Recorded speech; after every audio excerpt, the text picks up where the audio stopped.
Welcome to Blind Shovel, an arts and music podcast. Today I had the pleasure of speaking with comic connoisseur Jim Jamie James Bradshaw. Enjoy.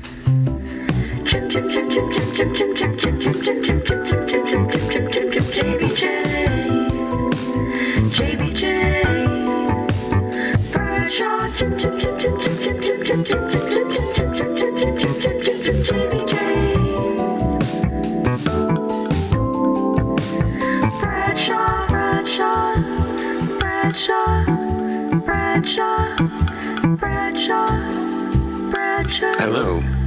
Hi. What's up? Nothing much. I'm glad we got that sorted out. Yeah. So your name is Jim Jamie James Bradshaw. Sure. Let's go with Jim for the sake of this. Yeah. Okay. Right on. And you live in Toronto? Yeah, that's right. Yeah. I was James on the birth certificate, Jamie as a kid, Jim trying to assert myself as mature in high school, and then Jamie as a much more kind of effeminate adult, and then that just left me with a whole bunch of people calling me all these different names. I just couldn't pick one. So anyways, but let's go with Jim for now. It's short and easy. Gotcha. No, it's a cool name. I guess. Thanks. So this is, are we doing a bit of a preamble, or are we straight to what no, we'll upload? I always just go straight. Oh, goodness. Okay. Well, I wanted to like awkwardly and make excuses and say that I'm, anxious and unaccustomed to this, but I guess we'll just throw that in there. And so, yeah, like I said, I was a little surprised that you even asked me. I'm excited to talk about this stuff, but I don't socialize a ton in my regular life, or I blather about this stuff, in stories on Instagram a lot, but in-person chatting, I rarely do. And even, my few in real life friends I see with frequency don't care about it much. So, really? Yeah, I'm not really. No, they're old friends. I kind of slowly developed this taste weirdly on my own. My partner humors me a lot, but most of this, I don't talk about it a lot, like in real life, certainly. So I feel almost like I'll be a little rusty for that, but yeah, I still think we'll do well. I get excited, and like I say, my partner listens to me monologue often enough. So having somebody who is receptive and knows what I'm talking about sounds exciting. Yeah, that's great. I was actually going to ask you about that, how you got into this very specific aesthetic, which I think we both appreciate a lot. And you kind of said you feel you developed or fell into it on your own, right?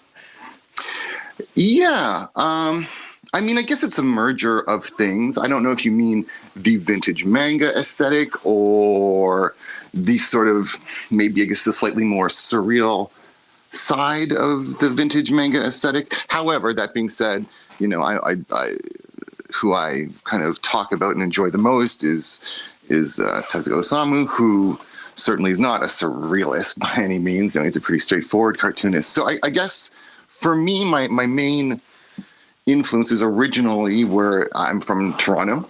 So the Toronto Three were, in terms of indie comics, a big deal to me. Chester Brown, Joe Matt, who just passed away recently, and Seth. That mattered. That was very formative to me. Clean cartooning. I sort of learned an appreciation of that from them.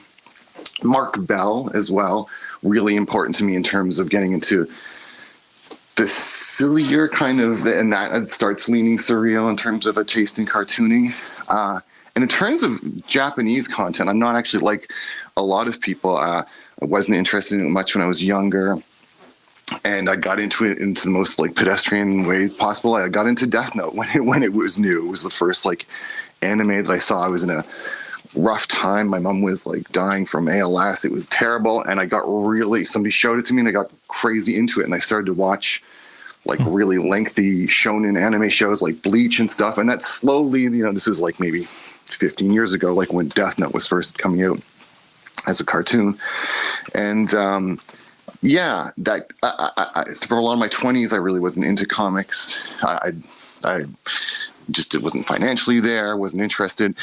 And I think what I remember, the first main thoroughfare was sort of getting into just the most pedestrian kind of anime possible. And then I picked up a copy of Dororo at Chapters once, and this specific image stuck with me where part of Hyakimaru's backstory is that he was at a village or at an orphanage that was burned down, and the kids in it, that shows these destitute orphans that have been burnt and are covered in burns, but they're so incredibly cute. It's not horrific imagery, it's clean cartooning, and it was just a really strange juxtaposition to me, that there could be this really dark kind of matter and dark storytelling, but served in this cute, charming, clean, straightforward manner. I don't know. Also that the cover packaging on that Dororo book blew my mind. It's the vertical edition. It's the way it still looks now, with all this collage of anatomy and stuff. Yes, Really I believe I own that one, and I have a similar feeling about that book. It's amazing. Yeah. And that got me into it. And then it was just kind of a slow process. That was probably about 14 years ago. And then I just started slowly learning more and more about Tezuka with time, and branched out and got really interested in Shigeru as well, and redeveloped my interest in the modern indie Western scene as well. And So what was because I'm not sure exactly what you would call yourself in respect. You're not like a historian per se, but you seem to be more than a collector. I mean, not really, if anything. I guess that's why I felt the need to shrug a little at the start of this. I think I'm a knowledgeable fan. I think that if you're talking about manga, you really can't consider yourself an academic or a scholar if you don't speak or read Japanese, right? You have you're very limited in how much use you have. But that being said, there's only a handful of books on Tezuka out there. If you've read them, then you're going to be more knowledgeable than, say, 99% of the people who are passively interested in Tezuka. Gets a lot of respect, kind of, but idle respect, not sure so much a rabid fan base, just like, oh, he's real great, oh, he worked real hard, oh, he's very important to comicking. But yeah, not a kind of a crazy fan base. Well, I mean, it's hard to say, but it's weird because he's on the fringes of a few different scenes, I guess. Traditional modern manga fans aren't interested in much of the older looking stuff. And yeah, I don't know. He's a bit of I think he gets a lot of, sort of idle respect as a paragon of the scene, but doesn't have a ton of rabid fans. And I don't know how I landed in that situation, but yeah. So no, I'm really just a fan who's, I guess, a bit more knowledgeable than most. And that's sort of why I see my expertise in just being a couple of guys that I've, read up on. I did a little article for Bubbles about the English history of Shigeru Sugiura's publications when Bubbles first came out, and I was really excited about it, and I mean, I still am today. And a few Tezuka articles for him as well since then. And I interviewed Jesse Jacobs. Those would be all of my credentials, really, as a journalist of any kind. And even that, I'd be pretty hesitant to call myself that, because it was, stuff I was just doing in my after hours from work. So no, really just honestly relatively knowledgeable fan is all I'd call myself, and collector, really. And even then, as a collector, I'm in the low budget range, but because I've been at it for, 10 to 15 years or whatever, I still have quite a bit of neat stuff. But yeah. I do feel indebted to people like you, because especially in the Tumblr days, I feel like this is how I saw all of this stuff. People who were willing to share what they owned and what I didn't own. And also there's like this type of person I'm interested in who's willing to scan things and catalog things and put them on the internet. Right. And I think they're part of an ecosystem that's worth gaining perspective on. And that's why I wanted to interview you, because I think it's important. It's also different than how I think about the world. And I don't know. I don't tend to catalog in that way or put that up on a social media. And also there's just almost everything you like, I like. So it signals to me like, one, we're not isolated. And I know a lot of people who like this work as well, comic artists. And I think it's interesting to talk about what are the unifying features of that. And it's interesting that you mentioned clean cartooning, because it's something I never thought about, but it's certainly an aspect of what I like about it. And why I'm probably drawn to the older works, because the printing is more dirty, because it breaks the cleanliness. And obviously Rizzo is a good way to enter into that kind of like texture. But in respect to Tezuka, I'm kind of curious where you think he made so much work. And sometimes I'm reading his stuff and I'm just like, this is not hitting, like it's just not working for me. For sure. But I'm curious, I'm sure you know more about him than I. This is a trite question, but what is his favorite book or most enjoyable book that you read of his? Honestly, it's even though we're already retreading the same ground, despite the fact that he has such a prolific body of work, it's probably still Dororo, actually. It seems to me kind of be a real, despite the fact that he's borrowing a lot of ideas and themes in that one, and ones that aren't emblematic. I guess to already start a bit of a tangent, Dororo is notable because he doesn't do a ton of work in feudal Japan, and he doesn't do a ton of work with yokai, and both of them are, or I guess for listeners who aren't familiar, yokai are, just Japanese folklore spirits or whatever. He doesn't deal with those often and a lot, but who did were Shigeru Mizuki and Shirate Sanpo, who were very popular, and their popularity in Garo and the gekiga movement, those were their two staples. Sanpei was all about feudal Japan and downtrodden villagers, and Shigeru Mizuki was all about yokai. And these were the guys kind of stealing Tezuka's fan base at the new face of comics in gekiga and stuff like that. And so I don't think it's a coincidence that he pulled from both of these big themes that were very popular in Garo for one of his attempts to mature himself as an artist. He really fought against the kind of gekiga scene at first, and then eventually decided to, adapt himself to it. And so although he's borrowing these themes from other places, I still think that the end result is something that's uniquely his, and that I just absolutely love. It resonates a lot with queer people. Tezuka actually, although Tezuka doesn't have a huge fan base, it has a very queer fan base, I've noticed. And Dororo specifically, and it, had a recent anime on like Amazon Prime or something like that did a lot to sort of introduce a lot of people to the work. But yeah, I really love Dororo. I think it's really an interesting piece. I love, Phoenix, of course, like most Tezuka fans. I think it's a really interesting work, unlike many others in the oeuvre of comics in general. And its premise that he worked on over the course of decades, and that it flops around through time. And but yeah, I really like that. But I am one of the people who, although I have favorites and stuff like that, I do really like his really early, messy, childish stuff. His dark period, regardless of how much you might buy into the darkness. Yeah.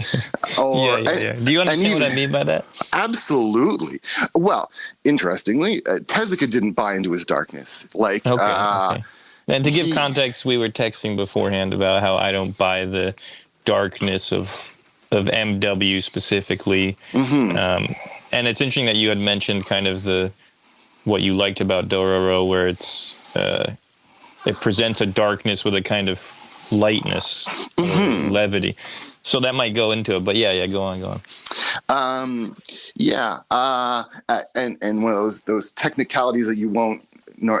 MW's technically said as mu, like the I think it's like a Greek letter, even though I didn't know that for I don't know, 10 years myself or whatever. But yeah, it's, I Why think is it's a that? Greek Is there any logic behind that? I think it's a Greek letter or something, but no, I honestly don't know the reason. But I just know that it to be true. It's the name of the chemical in the story, I believe, that that affected them or whatever. Wait, what was this? We were talking about the darkness, Right, exactly. and him not buying into his own. Precisely. Does he make some admission of that? Definitely. So I guess. So are you familiar with just the terms Garo or gekiga? Yeah. So these were. Well, you know what? Can you just clarify it so people who are listening, because I think it's going to serve as a great introduction to this kind of work. For sure. So, Tezuka was very popular in the early 50s, having started something that's often referred to as story manga. I'm sure it has something in the Japanese is maybe a little more eloquent, but and just sort of more plot-oriented manga that went above a level that was generally done in manga for children throughout the 50s. And that's what he became partially very known for. By the late 50s, these kind of fans were growing up in the early 60s and were starting to make comics of their own. One of the most notable being Yoshihiro Tatsumi, who did who's had his books released by Drawn and Quarterly and started a lot of interest in gekiga in the West. And so they kind of started the new scene of manga, the more mature scene of manga that had to do with social issues, financial strife, general existential problems, societal problems. And Yoshihiro Tatsumi was he and, it was a bunch of other people. They were kind of working, their thoroughfare was noir crime books, sort of, and you could rent manga books at the time, and that was a very popular thing. And they did these kind of noir crime things that were getting to be a little darker and a little more mature. And this kind of collective of guys who all sort of worked in this field all got together and said, let's continue to mature the form.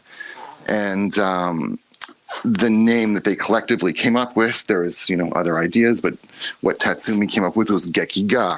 And he wrote up a sort of mini manifesto, sent it out to journalists and different artists. Tezuka got a copy of it. He was referenced in this little mini kind of manifesto. I think it's called Introduction to the Gekiga Workshop. And them saying that he was incredibly important, that story manga was incredibly important, and now that they are excited to move the scene forward.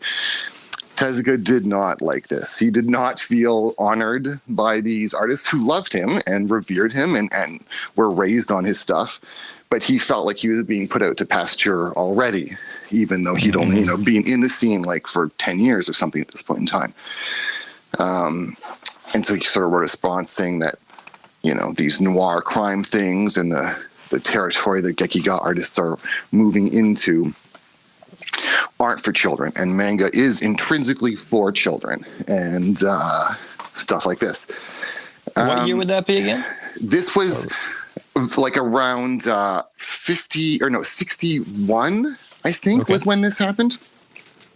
I could be wrong, though. So anyhow, they would obviously carry on without him, and the magazine Garo would premiere. It would be kind of the flagship magazine of the gekiga scene.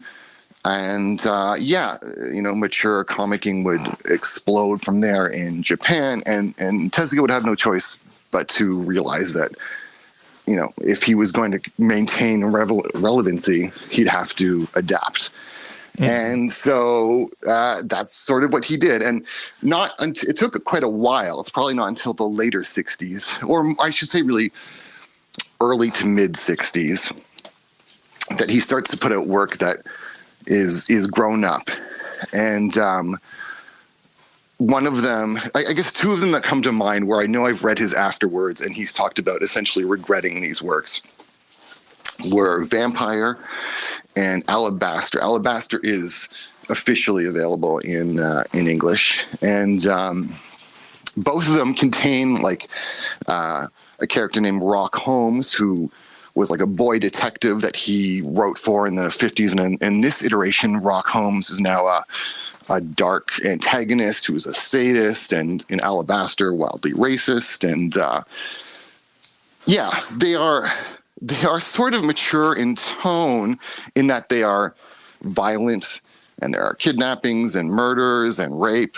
But he's not hitting the mark of the kind of social inequities and stuff, because these aren't his realities, right? He's a rich kind of neoliberal artist, so he's not hitting the social kind of tone that gekiga is going for.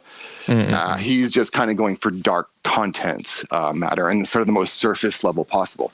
That being said, I love a lot of these books I'm talking about. I don't want to sound like I'm denigrating them too much, because I think a lot of the concepts are really interesting. They're very original works. Alabaster is about a black athlete who shunned by society, goes to jail, and then some super science accidents has his skin turns invisible. He becomes an anti-hero who wants to do away with aesthetics in society, and it's crazy. And he's sort of, like I say, the anti-hero, whereas Rock is the actual villain who is an overt racist. And I mean, they're crazy books. They're really interesting, so I think they're definitely worth a read. But Tezuka himself, he got backlash from fans saying, this isn't what we want from you, basically, and he struggled a lot with that. He struggled with that his whole career, trying to change with the times, but also stay true to his fans. And he never felt happy with the middle ground, essentially. He always felt like he was betraying himself or his readership or the future of comics. And he struggled with that his whole life, even though he was, quite successful. I think he kind of hit a stride. Blackjack, which was, I think, in 1973, was when his major second resurgence of popularity, where he kind of stopped trying to ape the gekiga scene and hit like sort of a thing that was uniquely his own, really, in these medical thrillers, and that blew up again. But the point is, that he struggled a lot with these waves of darkness, and so his afterwards that he would write like decades later are generally lamenting these works. Alabaster, Vampire. He blames a lot of different factors. He blames that he sort of resented the student protest movement at the time, and all sorts of things. He talks weirdly around a lot of it. But essentially, at the base of it, a lot of it is just really jealousy on his part of the gekiga artists, and how hard he felt that he had to fight to stay relevant. So was this like a seesaw motion where he'd go one extreme and then back to the other? In other words, a darker book, and then trying to appease his earlier fan base? Or were there chunks of time, you know what I mean? Like, for sure, consistent chunks of time where he's like pursuing this or that? Yes and no. The only reason it's difficult to track something like that is because he was so prolific and was literally working on multiple projects at any given time. So he was almost always working on something for younger audiences or something for mature audiences. And so how mature or, how juvenile across those multiple projects is hard to track. And then it gets that much more complicated when you start looking at his animation that he's doing at the same time. So, which is bizarre. That is because they're not even like they're considered a trilogy to my knowledge, anime-rama, but they don't have a visual language that is consistent. And like Belladonna of Sadness is very different than 1001 Nights. But yeah, I was shocked when I found those. I found them on YouTube 5 years ago, and I was like, "What is this?" I had no idea. Yeah, they're very weird works. He didn't. I can't even remember if the first two, are 1001 Nights and Cleopatra. I honestly can't recall if he directed them. I don't think he did. I don't think he directed any of them. And he had a lot less hands-on to do with Belladonna of Sadness than the first two as well. Yeah, they are very odd, for sure. Cleopatra may be the oddest, the way, it starts with animated heads on live action bodies in outer space, which then to figure out some space rebel scheme, they have to go back in time with their minds to the days of Cleopatra to infer meaning of something, and one of them ends up in a sexy leopard, and it's so strange. But I think really just, they're really only considered a trilogy in that they are the three, vaguely adult animation movies that he made. But the reason that there's three of them isn't because it's a willful trilogy. It's because they tanked his animation studio. He had Mushi Productions was his animation studio, and I think also his manga studio. They went under across those three movies, partly because they're expensive. He spent a lot. He has a weird mixed reputation in anime because he's known for, he was criticized by Miyazaki for Astro Boy being like the first kind of televised anime, and he did it. He said, I will turn these out cheap and fast, and he set this incredibly low bar for Japanese animation studios that some have blamed him for still kind of harming the bottom line to this day. But that being said, he also bankrupted himself on spending on lavish experimental animations that he was trying to win awards with and stuff like that. So he was definitely very all over the place with his endeavors there. And if I'm not mistaken, he was a doctor initially. Yeah, or at least trying to be a doctor. No, he got his doctorate. He finished his doctorate. When you look into his life, you start to it's wild. Have a hard time believing that all of these things were happening concurrently. Like to look at what he was doing in the late 60s, where he has a live action show, an animation. He's running Calm magazine that he started. That's while he's doing Anime Rama. He's got tons. He started Phoenix. It's just nuts. So yes, early in his career, he finished his doctorate as not that far off, I think, or maybe concurrently with starting Astro Boy, the anime that is. It's really, really crazy. And that is an interesting contrast, Miyazaki and him. I love Miyazaki, and I know more about Miyazaki than Tezuka.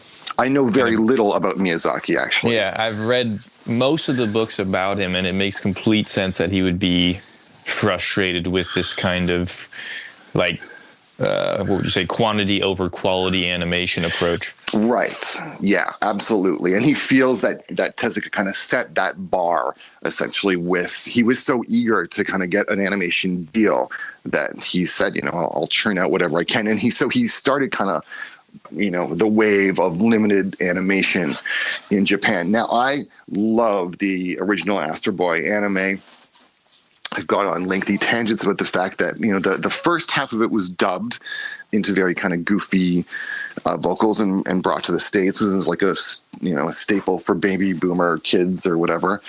I still really like it. The latter half, bafflingly to me, hasn't been subbed or dubbed officially or unofficially. That's what really blows my mind, that no fan subbing group has even opted to do it yet to this day. But it's he really did he and his animators, of course, try to overcome this limitation with creative concepts and creative executions. And I think it's one of those, you don't hate Tezuka, you hate capitalism things, where if it hadn't been him offering to studios, I'll do it as cheap as possible, somebody else would have. We saw this same thing happen with Western animation, where Hanna-Barbera were like this huge force for the 60s and 70s and stuff like that, because they would do it on the cheap with limited animation, limited animation, being, I guess, as but just for anyone else, using a third of the number of frames in animating and cutting corners wherever possible or whatever. So although he did initiate that, I feel that, that's just, it's the nature of capitalism. Somebody will, take the job and undercut if that's all that any studio is willing to pay for, you know. And it's not that he doesn't deserve some kind of I don't know, ire for having started that way. But again, he also was an experimentalist when he could be, and dumped his own personal money into it as well. So he simply sounds practical, like he's observing trends, he's being realistic about things. It reminds me of, I believe, Toshio Maeda in some interview. Again, I was shocked by this idea, but when observing what he should, or thinking about his career when he was young and thinking about what he should draw, he determined that the people with the longest careers drawing in Japan were those who made erotic drawings. Right. And so he just decided to make what he makes. Yeah. I'm sure you know his work. I don't think so, actually. Toshio Maeda.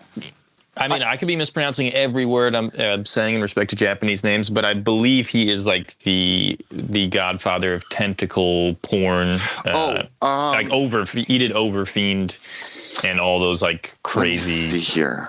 I do know okay, hold on. I think I know who you're talking about. Anyways, I certainly get the gist. Anyhow. I find that practicality interesting, like, because you wouldn't, I mean, that's not a thing illustrator in America would think. I think it's like, oh yeah, I need a long career, I'm going to draw, tentacle porn. Yeah, for sure. Like whatever works and will go. I mean, that's the thing too that's, I guess, part of Tezuka and his career is that he's lauded for this insane work ethic, right? Which is super Japanese, right? I watched a drama, like a cheap drama film that was a Japanese make about his life in animation leading up to his success in Blackjack, or his lack of success waiting for that hit. And it's just all about him. It's just nothing but like an hour and 20-minute movie, just like hagiography about how hardworking he was, and him being exhausted, and all the animators being exhausted, and like, working inhuman hours, and it's supposed to be romantic, and I'm just watching it like, this is not good. This is bad. People shouldn't. Yeah. But that's, same thing with Miyazaki documentaries. I feel, right. Or when you read about them, like people cell shading for 20 hours a day. Right. And it's one of the reasons why, if I ever become a real art teacher, I would just tell any American kid who's trying to draw in the vein of anime and become an animator in that sense, like, just don't even, you will never have the work ethic to even remotely compete. Or the cultural support. Like, this stuff is relevant. People of all ages read it. This is a very different culture. I imagine Tezuka was read by tons of people at different ages and absolutely. Whatnot. I bought a magazine a couple of years ago that it was just a book of various reprints. It was actually pretty gruesome stories of like blackjack stories and stuff that were like about test tube babies or weird kind of gruesome stuff. And the name of the magazine was, Short, Fun, Creepy Tales for Housewives. And so it was meant to be, you bought it like a National Enquirer, like on the subway, had a read buy the groceries when she, throws it in the dumpster or whatever when she's done. It's, he's still widely very read, but yeah, it's this kind of very casual thing. It's a strange kind of fandom he has there, I think, especially at this point in history or whatever. For sure. I would like to mention that there are these Miyazaki TV shows that are definitely less high on the budget that are worth looking into for people, which would be Sherlock Hound being one of them. It's just Sherlock Holmes, but everyone is dogs, which is just a ridiculous idea. This stuff apparently works. But it's interesting to see Miyazaki's frame rate for a TV show and how he still manages to make something super beautiful and effective without, taking a decade to make it. What era, or what time period was that released in? This is in the 80s, I believe. Yeah. Right. It sounds a little familiar to me. Like I may have seen it when I was younger. Well, I think they both do this thing where they take, and I could be wrong because there's so many Tezuka books, but they will take something like Sherlock Holmes and run with it, like these kind of Western. Well, you know, as I mentioned previously, Rock Holmes being the boy detective early on who becomes a villain. That's Rock Holmes is a play on Sherlock Holmes. So yeah, that was his boy detective. Was that there was just a play on words for him or whatever. But yeah, he did Faust like 3 different times. He has a collection called Clockwork Apple, which has very little to do with Clockwork Orange. But it's related somehow? Only thematically. Oh, I guess the name is, yeah. Like, it's really just, he just kind of he liked the name and lifted it, not expecting, though, mind you, that your average sci-fi comic reader in 1960s Japan would necessarily get the reference, that he could kind of just steal the name, frankly. And run with it. But I mean, he also works, like, that's the main theme. And another thing I'd probably talk endlessly about is metamorphosis is his jam. It's thematically. What do you mean by that? Oh, just it's thematically in everything. Transmutability of so many aspects of Astro Boy is probably the most obvious one, and the Pinocchio story of can you have a sort of human spirit in a mechanical shell or whatever? Phoenix is all about resurrection and stuff like that. In Dororo, Hyakimaru is, reclaiming his body that he, essentially had none of. Like, there's so much transmuting. That book is perfect. I mean, I don't know if you agree, but that's where I would recommend people start. Yeah, absolutely. And I never thought of it from the perspective you're mentioning, that he was kind of, looking sideways at these alternative artists. But it makes complete sense to me why it's my favorite. Because sometimes I read like Blackjack, I don't know, it doesn't hit. Yeah.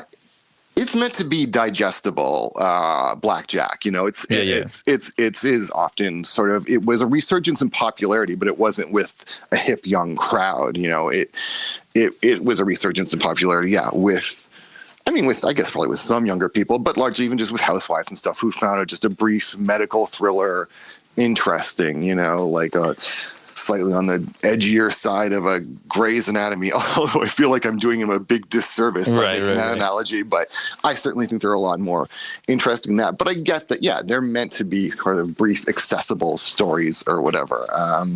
Well, and in terms of transformation, I'm going to just keep calling it MW because I don't remember what you said to pronounce it as. Sure, that's fine. There's all like forms of, I don't know if it's negative transformation, but there's it's much stranger. The abilities that the main character, I don't remember the name of the main character. I can't either. I was thinking about that earlier today, actually. I was on the antagonist, the young, gay man who is doing, there's the priest who's the protagonist, and the antagonist is, so the young, handsome, or even more beautiful man. I mean, that's one, I was thinking about that earlier today. And again, referencing Rock Holmes in those 2 previous works in Alabaster.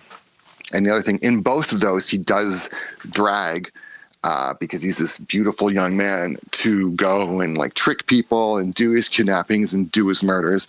And in MW and Mu, are you familiar with the star system concept in Tezuka's works? It's very interesting. No. Okay, it's very interesting, I think. So I was kind of remarking that Alabaster and in Rock Holmes in these works, he's like a young, handsome guy, and he's very sinister antagonist. And in both of them, again, in terms of transformation, he does drag to seduce and fool men and to do kidnappings and murders and stuff like that, which is also what the antagonist, the young, beautiful boy in Mu does as well. And perfect drag. It's imperceivable. Yeah, exactly. Yeah, I remember reading Mu and being like, this is a different character. It's completely redrawn human who's no one can tell the difference of. So I find that to be interesting. It's transcendently drag. Yeah, exactly. And all we see is just a wig and lipstick or whatever. In fact, in the live action vampire show where Rock Holmes does a similar gig. He basically takes off his wig and voila, like they've changed from a female actor to this male actor. But I guess that's Tezuka with transformation. You know, it's this easy to thing. Everything is mutable. But anyways, what I was going to get to with the star system was that I was surprised that Rock Holmes wasn't cast in this role in MW, in Mu, because there are such similarities between the characters.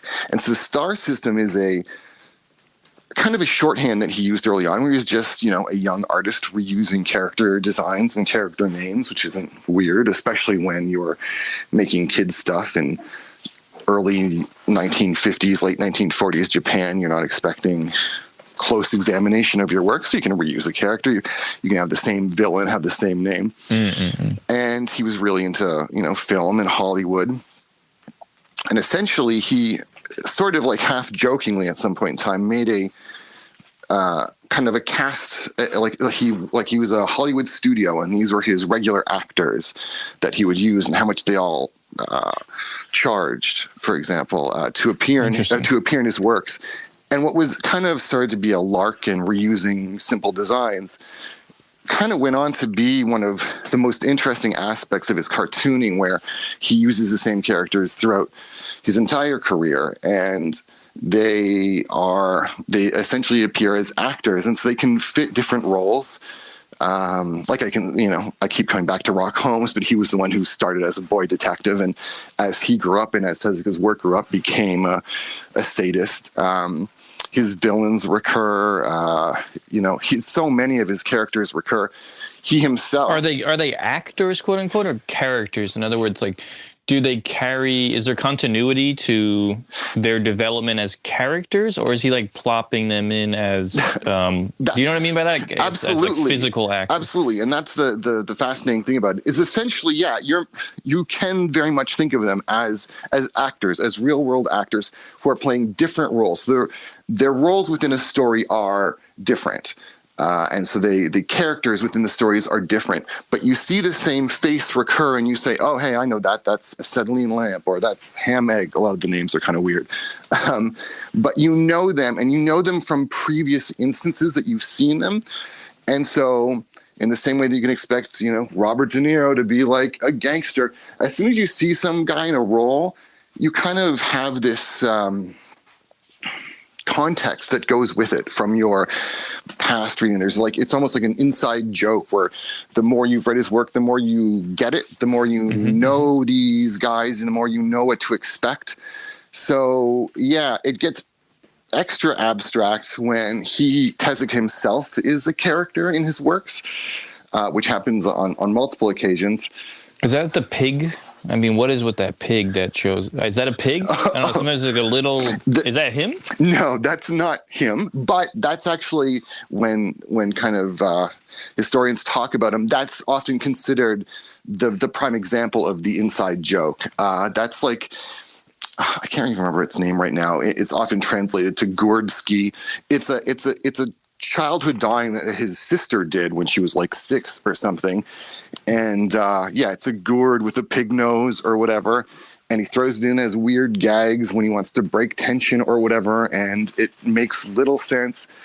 But as you get to see it, and as you've seen, now that I've seen it recur a bunch of times, it's funny to me. It's like, it is an inside joke. I get what he's going for. I didn't the first few times I saw it, but now I do. And it's hard to explain. And so it's similar like that with his use of the characters.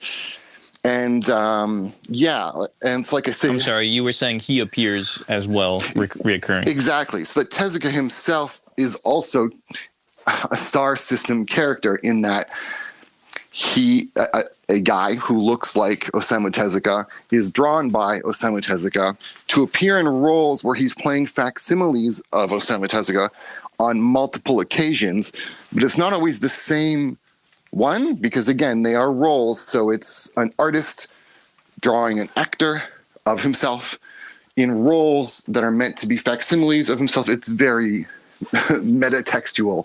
It's very strange, but I shouldn't go that deep on the whole star system scene. But the main point is this concept of reused characters read on and reuse so heavily that they become very much like actors in roles that you have some outside concept of, and that bring baggage with them that adds a context that is just really interesting as a reader.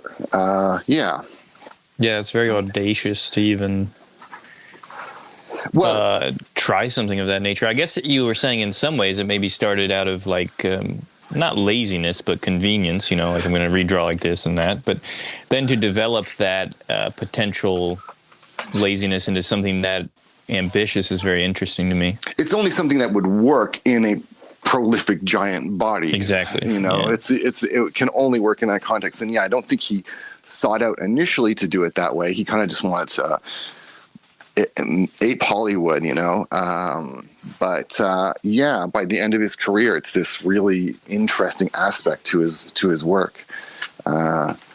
So I'm trying to imagine again from like someone who's just hearing about him, which sounds improbable, but worth playing through in the mind. What would be the next? Because I rarely point towards Buddha, but maybe that says something about what I'm looking for in the work. But like, where would you send them next if they read Dororo and then? Yeah, I just recently read Buddha for the first time, and I had high expectations for it because, he's a really dynamic, fun, interesting artist when he was younger. He's very kind of weird in his mid-period, and he's trying to be dark and sometimes succeeding and not. I think he's at his best as a writer in the 80s when he's, Message to Adolf is like a long, really complicated story, and it's one of the rare times he pulls off a complicated narrative that has a lot of elements that come together. And so I had high hopes for Buddha as one of his major works of his 80s. And I was kind of underwhelmed by it. I don't know if it was because I was unfamiliar with, to some degree with Siddhartha's biography, but I was definitely let down by it myself. I mean, Phoenix is often where people would suggest to go next. It's his self-described best work. And it's notoriously out of print and wildly expensive to get in paper. So you would generally have to be. Really? Yeah. Oh, goodness. So the 12 volume set will run you $1,500 at least. Wow. So it's a little surprising that they haven't reprinted it yet, and people have like lots of speculation about the issue with the rights. But so if you can, however, find it digitally for whatever means you want, it's often considered his landmark work that he did from the late 60s until his death. It's kind of considered to be unfinished. The basic premise is sort of that each work often has to do with the concept of kind of immortality and reincarnation in a bit of an abstract sense. But the very first book takes place in sort of prehistoric Japan. The second book takes place at the death of the planet Earth. The third book takes place a little bit further in time than the first book did, so it ricochets back and forth through time from the beginning to the end, working its way inwards. And so essentially the final work would have been a modern day piece. Do you get what I'm saying? With the way it's... and so, it's a really audacious kind of thing. And so you see the Phoenix is this sort of life force that represents, general humanism, but also the need of life to just sort of go on, but in a not necessarily compassionate manner. The life persists, whether people like it or not, or are comfortable with it or not, even if it's a cruel situation or whatever. It's a really broad and interesting work with a lot of really excellent writing. And you can read the volumes individually as well. They are standalone works. For Karma, like volume 4, Karma is often considered to be the best one. And around that section, they're really good. But it also really depends what you're looking for. I think that his early works are really fun if you are, and if you're the kind of person who can get into, like, I've never really liked Carl Barks and the Ducks and stuff like that, like the Scrooge works, but Yeah. I appreciate that the cartooning is masterful, or whatever.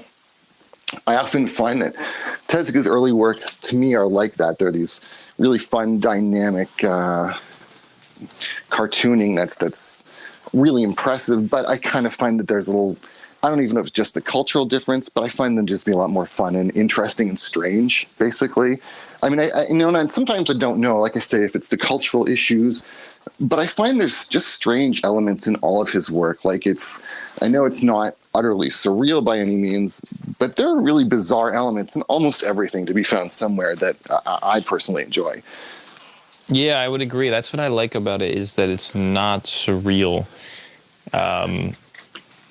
But like you said, it's strange, but it's not strange in like I don't know if strange is even the word. He's clearly a very deep fella in some way. Mm-hmm. And I'm not even sure I understand his worldview. Mm-hmm. If I care to. Mm-hmm. But I think the audacity of some of like what he's trying to do sometimes is just, it's amazing how much he did and how much he had tried to do.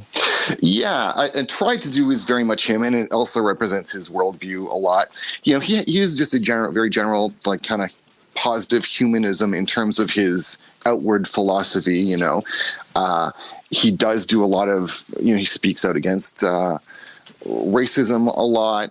He often doesn't stick the landing and will have, like, a problematic depiction in it, or, there'll just be he'll miss the mark, using in Astro Boy, for example, inequality amongst people is, he uses that as a metaphor a lot. But starting with having robots be your starting point, creatures that are entities that were built to serve, it's already a flawed analogy from the get-go, so he does, he tries to make a lot of general humanist positive statements that often he just makes a misstep that muddles a lot of it, unfortunately. But still, I think he deserves credit for his intent. But yeah, once again, I think you do have to kind of digest a lot of the work to sift through what exactly that is. I think, getting back to sort of the question that I think if we're talking to general comics readers, alt comics readers, maybe even instead of something as hard to find as Phoenix, a publisher called DMP put out just a bunch of his weird kind of sci-fi anthologies from the late 60s. I really just kind of suggest a lot of those. The Crater, like I said, Clockwork Apple, Under the Air, The Thief, Inoue Akikazu. Honestly, all of them are pretty good. There's one called Metamorphosis.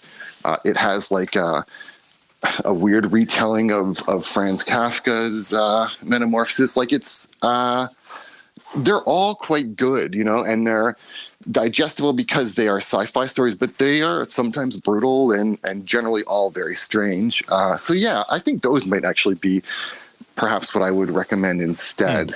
And they are in print and available too, unlike Phoenix.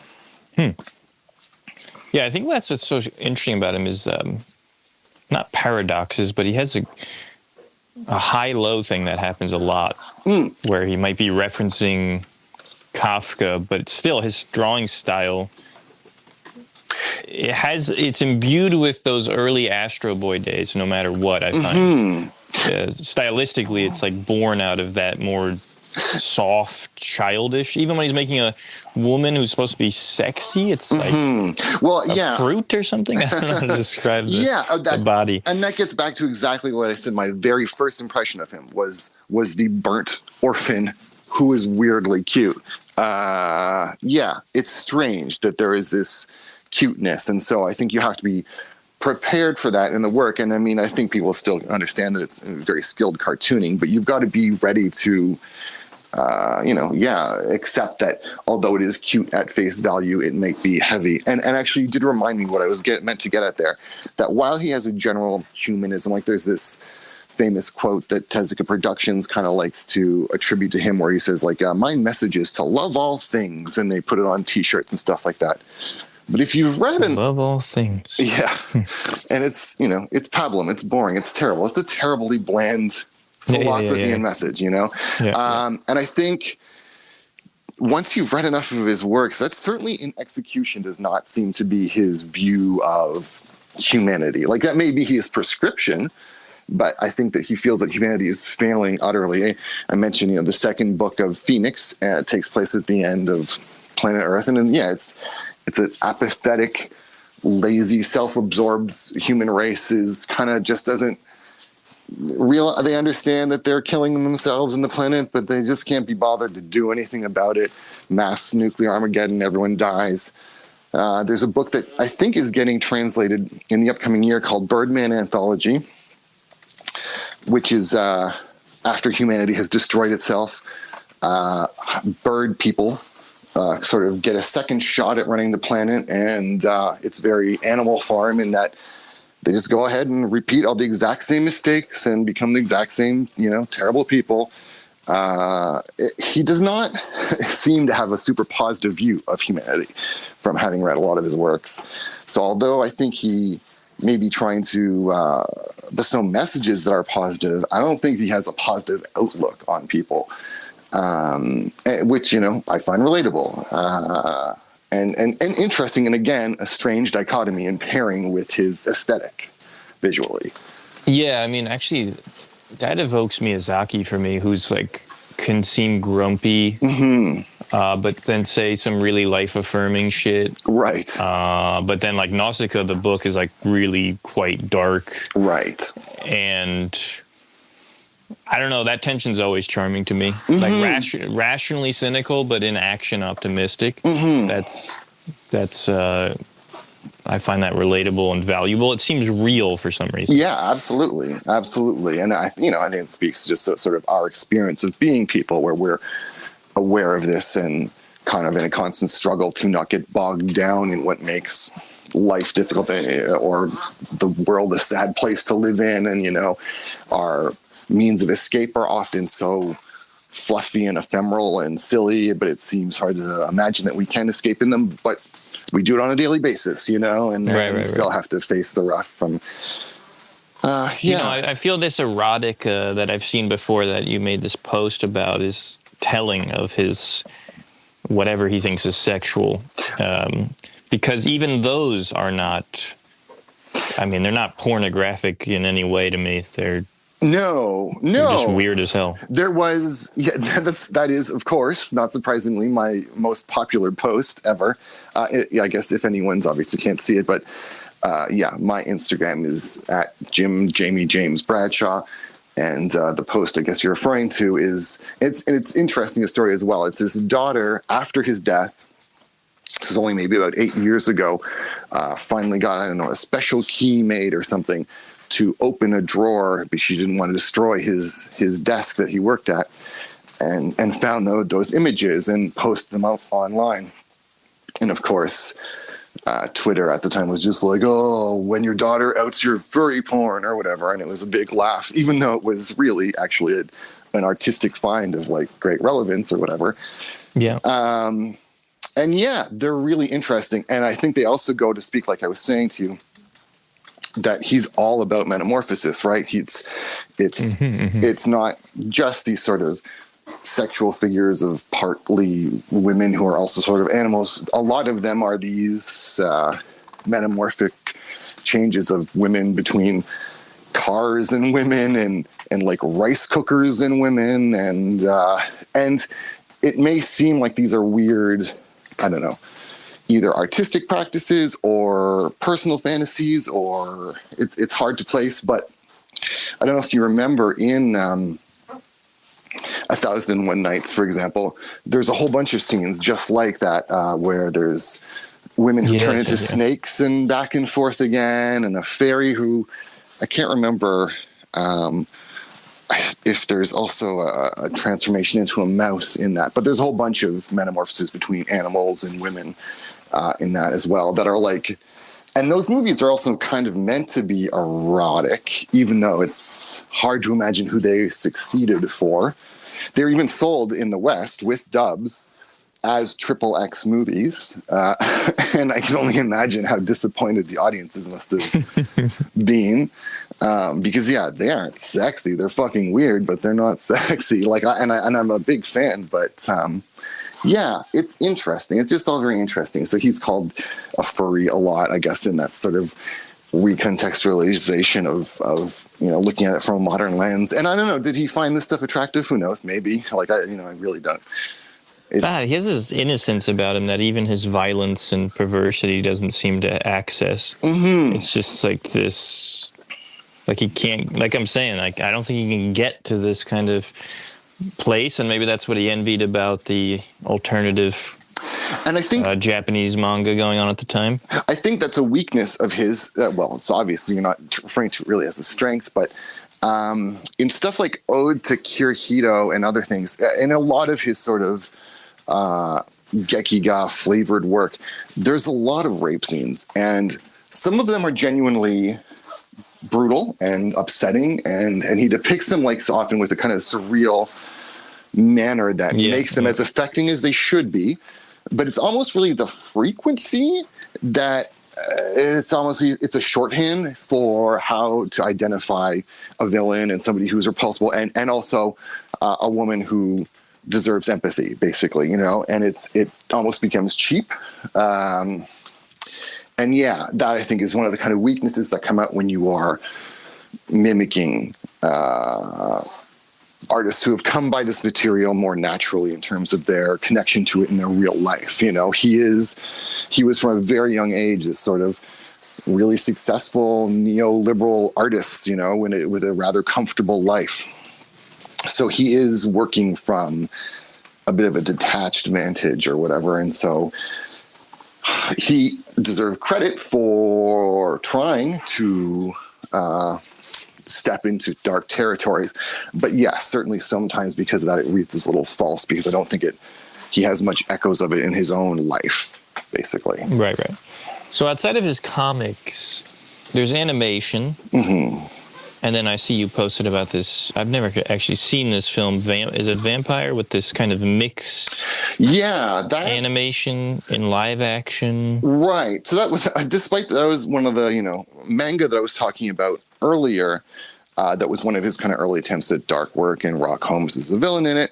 Despite the fact that he would look back at it as betrayal of his fans, it still somehow became. It's often very hard to track how these thought process go on with him, but it became this project for a mixed media animation and live action thing. It's a really interesting show, and it has, as you can see from the post, this incredible transformation sequence, right? And it must have been wildly expensive. They use it every episode, of course. But yeah, it's an adaptation of the manga, and the manga is itself one of the works where he is one of the characters. So it's kind of more about werewolves or people who can change shapes. Again, all about metamorphosis, who can change shapes into animals. He takes one of these people under his wing, Tezuka himself, the character, and in the show, there's a substitute as a middle management person at Mushi Pro or Tezuka Productions, basically. But yeah, it's just and at the same time, this was in the very tail end of the 60s. He was also doing the Dororo animation at the same time, and at the same time he was putting out Com magazine. Com was a magazine that he published that was itself meant to be an answer kind of to Garo in terms of being an alt, more mature. And Com #1 is where Phoenix premiered. It was the first issue of that, and he had Shotaro Ishinomori in issue 1 of that, and that's. Likewise, Shotaro Ishinomori kind of came out with his major surreal work, Fantasy World June, in Com magazine. So it was kind of both of them, and numerous other artists saying, look, we're mature now, but also not we're not trying in the same way to mimic gekiga artists. We're trying to sort of do our own thing now. Like, Phoenix still works in the toolbox of fantasy and sci-fi and stuff like that, instead of being just gritty real world issues like a gekiga comic might have. Yeah. What are your thoughts on the Metropolis anime? It's good. It's good. I'm not a huge, I don't love it. It's fine, I guess. I don't know. I've watched it a few times. I like it. It's interesting. When I was younger, I saw it, and it affected me quite a bit. I did not realize that he had made a 1949 manga of Metropolis, which again is interesting that he would reference a Fritz Lang film. Mm-hmm. It's interesting to see what cultural landmarks he likes to reference, which are more highbrow than you would expect, I think. Just looking at the style, even. For sure. Although when you watch the two together, although he's taking the name, it's hard to make a lot of a thoroughfare between one to the other. Like there's a general. I mean, I guess that it is a futuristic creation of a modern, new form of life. So that's there, but it's still lacking. Like I think a lot of these things are often just him outright taking concepts, names that sound of interest to him, but not necessarily putting in the legwork to make any kind of intellectual. And again, it was a comic for kids in 1947 or 8 or whatever like that, So I think he's pulling neat things that he hears out of the ether, but not. I think we almost give him too much credit to call it much of a reference or something. But he does it a ton. You're absolutely correct. Like he does it so often. I suppose it's hard to imagine a pre-internet world where you're pulling all these references and you probably aren't thinking much about it, in a sense. Like you're not thinking people are going to be looking at it in 50 years and analyzing how deeply it's connected to this or that. That informs, so much of that stuff. Yeah. And that you aren't concerned about copyright laws or plagiarism. He did if I remember correctly, he did do a Bambi book that was licensed, but he also did a Pinocchio book that was not, it's a bit of a wild west in terms of copyright and inspirations. And so, there was definitely a lot of pulling that was, just why the heck not, without the same kind of considerations to rights and plagiarism and whatever that we would have now. Well, I think that this episode serves as a great intro to Tezuka. I'd like to do another one someday if you're down. Sure. With, I'm probably going to say his name wrong, but the other artist you focus on greatly, which is Sugiura? Shigeru Sugiura. Sugiura. So, but am I saying in the way accurately the way that a Japanese person would? Absolutely not. So but I guess if you were to say it as an English person, just reading it phonetically, so it's Sugiura. Sugiura. Shigeru Sugiura. I honestly, there was so little in English about Shigeru Sugiura that, when I did something about him for Bubbles, it was really just, here's what's come out in English from him before. He, I know I'm kind of spoiling what this podcast would be, but honestly, I think that's what I'm getting at, is that I unfortunately don't think the content for another one, because although he's an amazing artist, there is so little. He was in, he had a 4-page strip in Raw magazine, number 7. And Gary Panter and Charles Burns are fans to this day and stuff like that. And Ryan Holmberg put out with Picture Box one book of his Last of the Mohicans, and there is a new book. And if there was anyone that I can urge to people, even though we've talked about Tezuka the entire time, the one thing I would probably say to buy is there will be a Sugiura book coming out in the end of December called Saratobi Sasuke from New York Review Publishing. And so that is what you've got to grab. And that is because Last Mohicans was one of the kind of books that sort of sank Picture Box because it sold so poorly. Well, I own it, and although I love his style, I find that book very, very strange in a way that I'm not saying is good. And I can't even explain why. It could be the content, but it's also that super weird. You'll find it a lot in alternative manga where it's like almost like collage photorealist drawing with these cartoony moments. It just didn't work for me, though. Super stiff in a weird way. Those are landmarks of his like latter career, the hyper real, and especially kind of in the weird portraits with the hyper cartoony. And he doesn't really do that so much early on. It's his early career that personally I love the most, where he's not really being a willful surrealist. He's just kind of being a weird, silly cartoonist for kids who happens to be pretty surreal. And so, Last of the Mohicans, I think it was definitely a really poor choice. And I think Ryan Holmberg and Dan Nadel know this now. It was not a great choice to go with for a first book to introduce people to Sugiura. And so hopefully Saratobi Sasuke will serve better. It still doesn't fall under the category of his really kind of early work, which again, like I say, is what I think a lot of people would enjoy the most. But that being said, a lot of alt manga people who are familiar with his work do love his latter, more, like I say, deliberately kind of surreal and strange comics. And they're also really good. So I definitely urge people to check that out. Like I say, it should be coming out mid-December, I think. But honestly, I don't know that there's a podcast worth of information that's from cool. me. Ryan Holmberg, if he would be interested. True. Ryan Holmberg would be a great choice. He knows a lot, but there's just so little in English about him out there. I've actually machine translated like a handful of interviews and stuff like that. But still, that's a massive amount of work for a really small amount of information.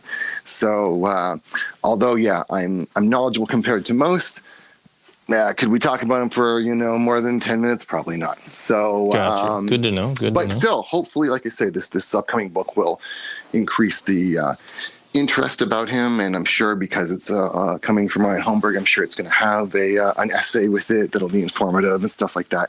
And there is writing about him on from Holmberg on the TCG website as well. So that's there too. But gotcha. Still, this was very fun. And I didn't expect to talk about Tezuka the whole time, but I'm not surprised. I could go on about him forever. Yes, this was really enjoyable. Thank you. It made me feel like a smarty. So thanks. It was really enjoyable. And maybe we'll do it again sometime. Yeah, good to meet you, and thank you for your time. For sure, you too. Music by Dori Bavarsky and Mingja Chen. Next up for the 52nd episode, we have myself interviewed by Digby. You won't want to miss it.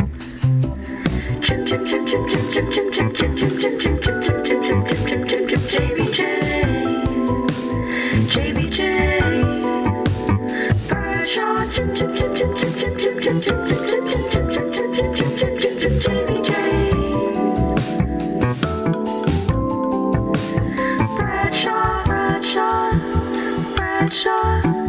Bradshaw.